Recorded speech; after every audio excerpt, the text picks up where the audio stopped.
స్వర్గం, ఇంకొకటి నరకం. స్వర్గం అంటే యేసుప్రభు ఎక్కడ ఉంటాడో అదే స్వర్గం. ఈ లోకంలోనే నువ్వు స్వర్గం అనుభవించవచ్చు, ఎందుకంటే యేసయ్య నీతో ఉంటాడు కదా. అలాగే నీ ఆత్మ కూడా నువ్వు చనిపోయాక, ఈ శరీరం చనిపోయాక నీ ఆత్మ నిత్యము జీవిస్తుంది. నిత్య జీవం ఇవ్వడానికి ఆయన వచ్చాడంట. అర్థమైందండి? సో మీకు ఆ నిత్య జీవం కావాలన్నా మీరు దేవుని దగ్గరికి రావాలి. అయితే సాతాన్ అనేవాడు ఒకడు ఉన్నాడు. వాడు ఏం చేస్తాడు తెలుసా?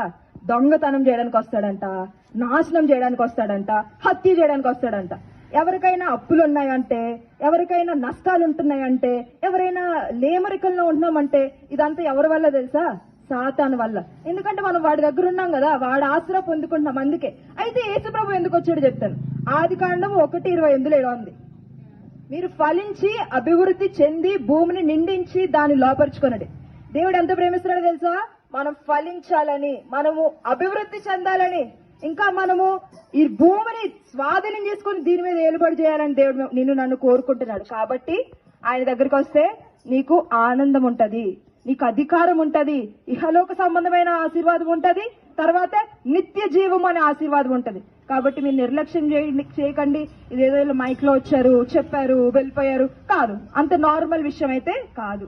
కాబట్టి ఒకసారి దీనికోసం ఆలోచించండి. 2 మాటలు ప్రార్థన చేసుకోండి. దేవా, నా హృదయం దగ్గర నువ్వు నిలిచిండి తడుతున్నావంట. దేవా, నా హృదయంలోకి రాదేవా, నాకు శాంతి ఇవ్వదేవా, నాకు సమాధానం ఇవ్వేసయ్యా. ఇలాగే ప్రార్థన చేయండి. ఒక మనిషితో మీరు ఎలా మాట్లాడతారో అలాగే దేవుడితో కూడా నార్మల్ గా మాట్లాడండి. ఒక మనిషితో మాట్లాడినట్టు మీరు ఎక్కడ కూర్చున్నారో అక్కడ కూర్చొని